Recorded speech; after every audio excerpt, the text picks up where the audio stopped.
Hello everyone, আজ তোমাদের সাথে শেয়ার করব সোনাঝুরি হাটের কিছু মুহূর্ত। না, এটা একদমই বোলপুরের সোনাঝুরি হাট না, এটা কলকাতা নিউ টাউনে অ্যারেঞ্জ করা সোনাঝুরি হাট।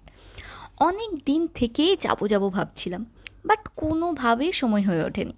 বাড়ির এত কাছে থাকা সত্ত্বেও অবশেষে সময় বের করে বেরিয়েই পড়লাম। তোমাদের কি বলি, হস্তশিল্প যে কতটা বড় মাপের শিল্প, এটা আমি এখানে থাকা কারুকার্যময় সামগ্রীগুলো না দেখলে বুঝতেই পারতাম না। একটা শিল্পীর হাতে যে কত গুণ থাকে তা তাদের হাতের কারুকার্য দেখেই বোঝা যায়। দেখো, এই চায়ের কাপটা নারকেল কাঠ দিয়ে এত নিখুঁত করে বানানো যায় একটা কাপ, তা আমার কখনোই জানা ছিল না।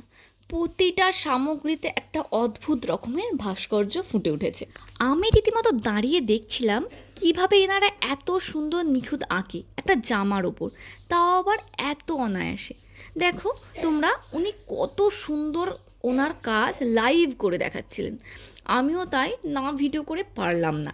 সত্যি বলতে কি, আমার শান্তিনিকেতনে যাওয়ার সুযোগ এখনও হয়ে ওঠেনি, তাই আমি সামনাসামনি এসব দেখিনি। তোমরা হয়তো অনেকেই বীরভূমের শান্তিনিকেতনে গিয়েছো, দেখেছো, তাই হয়তো অনেকেই ভাববে যে এত ছোটো হাট তাতেই এত কিছু বলছে। দেখো, শিল্প কখনোই ছোট বা বড় হয় না। আমার মতে একজন শিল্পীর প্রতিভা কখনোই কিছু দিয়ে মাপা যায় না। ঠিক বলেছি তো?